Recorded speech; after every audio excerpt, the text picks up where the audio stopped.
on. And to remind you, ladies and gentlemen, this is actually the last match for both of these teams, not just for EVOS, but also for GEEK to close out the regular season of MPL ID Season 14. And with that, let's welcome you into the land of Dawn for game number 1 between the White Tigers and the GEEKs. Vincent finally relying on the utility jungler, and Beloyski going back to his roots. What made him strong back in the day, it's the Mathilda and it's the healers. Can't wait to see what GEEK fam do in this game.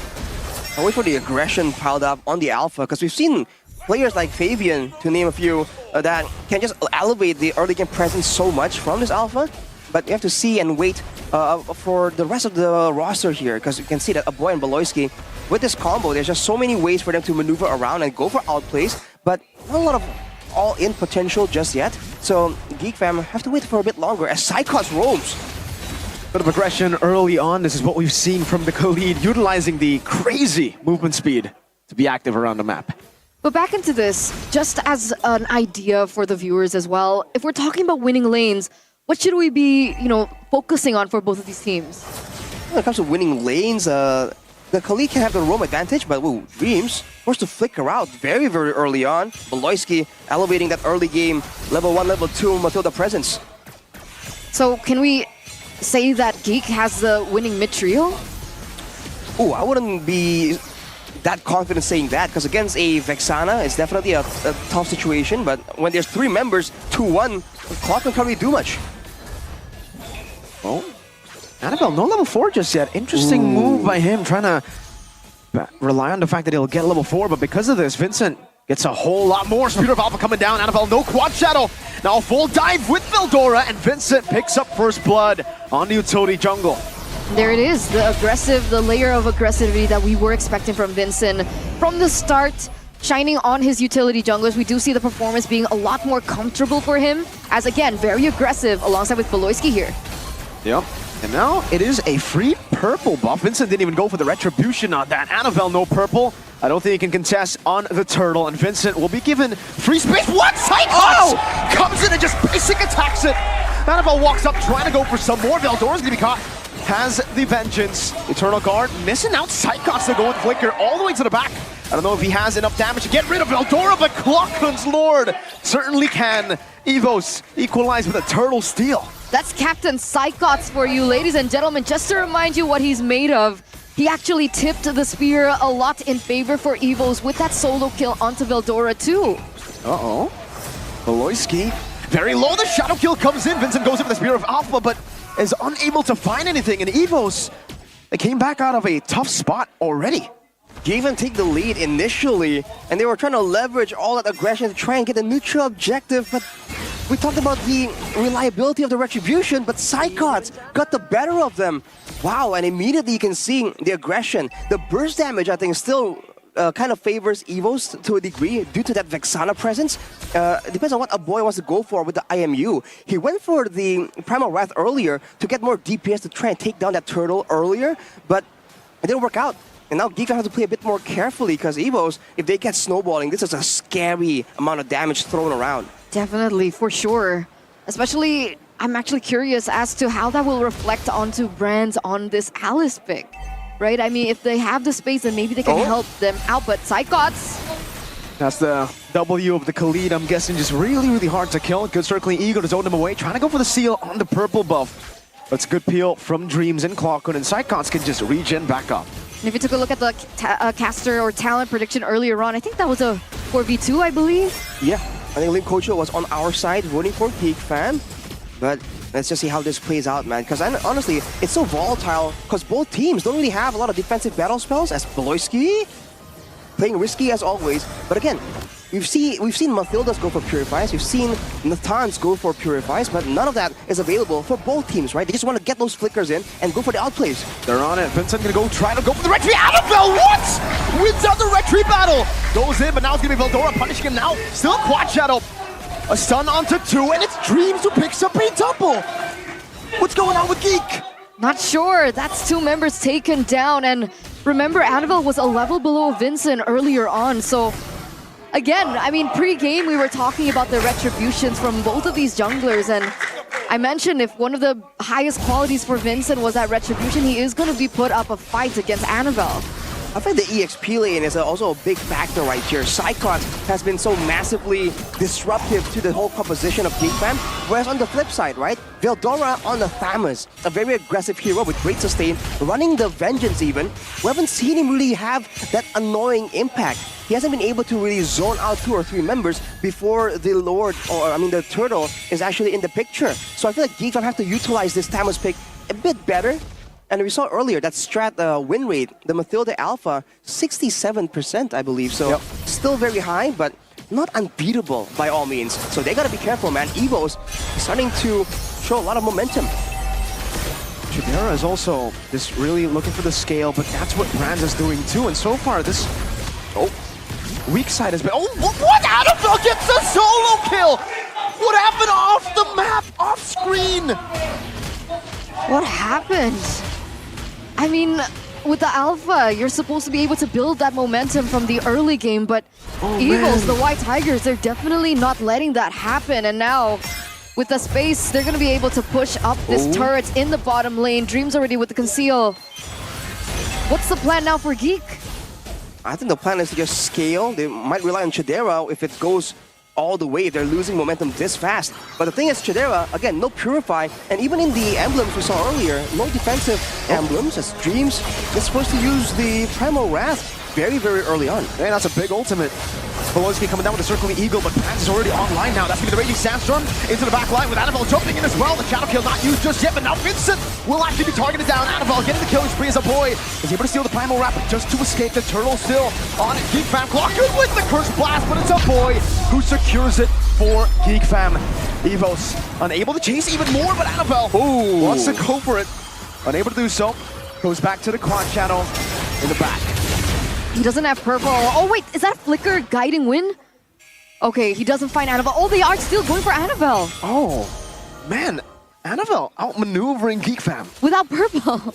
It just gets out of there, man. GEEK Fam really wanted that kill or that catch somehow, but they don't get rewarded for it at all. They're able to get the neutral objective, but at what cost? Their jungler is getting bullied, getting pushed further and further behind, and they're letting Annabelle on this Hayabusa really start to snowball. 3-1 and 3 on a Hayabusa really isn't that bad at all. And again, Chidera is running the weakest finder as well as, I believe, the Bargain Hunter earlier. So he doesn't have the extra bit of tankiness. So EVOS having an Alice is going to have a lot more leeway in how they want to fight later on, the longer the game goes anyways. Yeah, and that's the problem now for GEEK. So again, right back to this, what's the winning condition? What do GEEK need to look for? Do they wait for the scaling for Chidera first? Is that what they're waiting for? At this point, they might be forced to do so. He already has a 1,000 gold advantage with a Starlium, but look at this, Vincent. Spear of Alpha defensively. Seems like they are going to be trying to threaten the turret take up top, but man, Brands is scaling quite well too. This is a new build, right? This is not the normal Aaron Shiki gold lane build. Annabelle, Retry, and the Shadow Kill. Just trying to bait out some resources, I'm guessing, before the Lord spawns in the game. Well, doesn't really bait a lot, but Veldora gets a trade on the far side. So this is the Thamus presence. And for now, I still do believe that they're going to require multiple members to try and take down the Thamus. But look at this. Good Circling Eagle, side cuts, getting the healing down, and the Raging Sandstorm to escape, but Chidera guns him down. Able to get the kill, and now that's perfect setup for them to go for the Lord. I think that was a beautiful trade, a perfect setup, like you mentioned. I mean, we were talking about how Vincent didn't have that advantage over Annabelle anymore with that level diff, but here it is. Wait a second. Ooh. Vincent jumping in, now brought back by the guy to win. Annabelle going to focus Bill on Veldora together with Clockwood. It seems they're just going to trade this one out. EVOS Glory take the kill, and GEEK Fam take the Lord. There you go. That's what we were expecting from a Thamus pick, right? Being able to push back the whole team by only using a Vengeance. It's a great way to use this Thamus, and finally GEEK Fam get a massive value out of it. They were kind of relinquished several of the early objectives, but now they go for it. Chidera, oh, he might be caught. The shadow kill comes through. Luckily, it's thrown over towards the Lord. It's going to be the circling eager to bring Chidera down. Vincent goes in for the fear of Alpha. Annabelle going to be chased down, but now it's ready. Saps on Chidera! Dodges away from it with the guiding wind. Vincent's caught in the midst of it all, gets immobilized, and it is going to be Clockton with the Curse Blast to take the kill back. Dreams of the Primal Wrath. Oh boy! Stealing the Primal Wrath, but now gets caught in the Eternal Guard as Psychos will try to heal all the way, but Veldora claws him down. Prance trying to escape, has him deploying blood. Voloisky still with the chase, now gets caught in the turf fight. Immobilized, overtasting and punished by EVOS Glory. That was so unfortunate for GEEK. At the end, that was a 3-4-4 trade. If they hadn't gone for that final dash in, that would have been them winning it out, especially being able to pick up maybe a few turrets here and there. But I don't know, I think GEEK was a little too greedy there. Way too greedy. There was no reason to go for all that. They already had the advantage because EVOs were using a bunch of their skills, a bunch of their resources, and it somewhat hit the Lord, right? So GEEK already got a massive amount of value from that Lord already, but then they just wanted to get just a bit more, and it really came to haunt them, man. Now EVOS is back with the gold lead, but this game is just really close. But in that gold lead, with the sequence of events, Brandt has caught up in the gold department, possibly going for a Holy Crystal of his own. So now that's the same problem here, GEEK fam. We've seen that Chidera can do damage, but you can see how easily EVOS can take him down. Very vulnerable. Wait a second. Circling Eagle. Okay, I thought Bloisy was going to go for that again, but there you go. Holy Crystal picked up for Brands. And if we're comparing power spikes, who would you say that it is better for? Brands or Chidera? I don't know, man. I think as of right now, the potential for the late game power spike, I think still favors Chidera just because of how much damage he can do from a safe distance. But when it comes to sustainability, Brands has an absolute advantage right here. But look at that damage, the Dreams can't just stand there. You can already see it, man. Clockton, Curse Blast to poke them down. Doing a good amount of damage, but not enough to really fend off GEEK fam from the turret. It is a free tier 2 for GEEK. Did they just use the recall? Yeah. Was it GEEK using the recall? I think it was GEEK that was using the EVOS recall. Man, I want the recall. Great recalls here. A lot of options as well. At GEEK fam, I think right here is where their sustainability really allows them to kind of make moves, kind of bully EVOs away because they have so much more ways to sustain and, you know, kite back in and out of fights. Whereas for EVOs, it's a bit more of an all-in, especially in that EXP lane. Cyclops is so limited when it comes to how long he can actually have presence in the middle of a fight. Let's see if he can try and make something happen right here. The Brands is still up top, by the way. Oh, it's a reset, so GEEK fam aren't able to capitalize on that fact. Veldora, look at him staying busy, stealing away the purple buff from EVO's Glory right under their nose as Brands tries to walk up. I think he spots Veldora there. Annabelle's gonna walk there too, but GEEK fam still are just holding onto the Lord back and forth. What do they want to do? What are they planning? Do they want to try to take out Veldora 2v1? I guess they are circling back. That's a damage being placed in, but look at this. Conceal play. Oh, gonna win a crown now. Oh, well-timed Eternal Guard. Capture my boy. Going to be caught. The Shadow Kill used into the back, but Chidera is an absolute beast. It's going through everybody. Brands cannot survive against that damage, but now Vincent walks in. Shadow Kill to the back. The Strike Cruiser's ready. Veldora picks up the kill. Annabelle with the quad shadow. Chidera needs one more shot, but he's unable to find it. It becomes a 3-4-3. Chidera and Veldora versus Annabelle and Clockton. Clocken's waiting around though. He wants to get info for the team, but Veldora is going to scout around. Great, careful play, respecting the chance for EVOS to make something happen.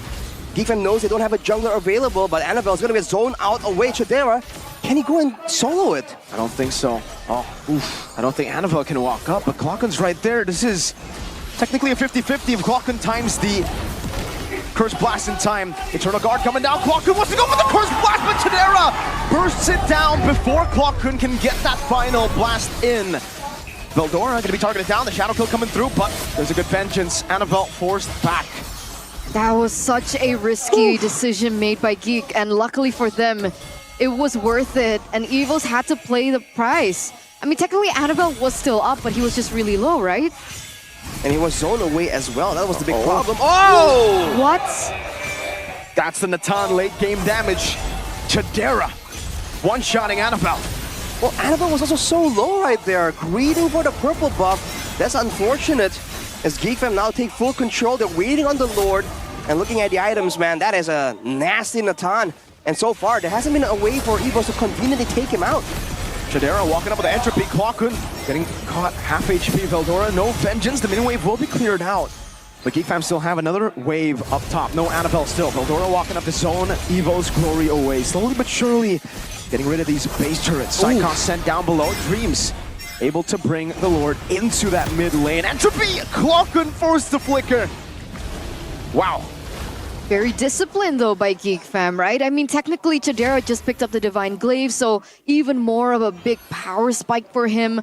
Other than the fact that he already has the Holy Crystal as a Divine Glaive to boot, but they still didn't want to go for it. They still waited for these lanes to kind of push in, and here it is. Again, some damage placed down. Eternal Guard only catching Vincent. Brands jumping into the midst of it all with the Winter Crown as well. Now that's the Flicker with the Raging Sandstorm onto the back. Chadera's going to be taken down by Brands, who's able to get the skirmish down. Annabelle with a chase onto Veldora as Vincent gets the guy to win, but Dreams will go with the Primal Wrath. A boy low. Annabelle getting the assassination. Clockun Curse Blast. That's the Winter Crown coming down. The timing is perfect for Clockun. And Dreams smacks Malloy back to the ground. And there it is, the lead that GEEK fam were building instantly taken out. Wait. 3 members taken off the board, Beloyski, Chadera, and Veldora. And look at the space for EVOS. Is this a potential N angle?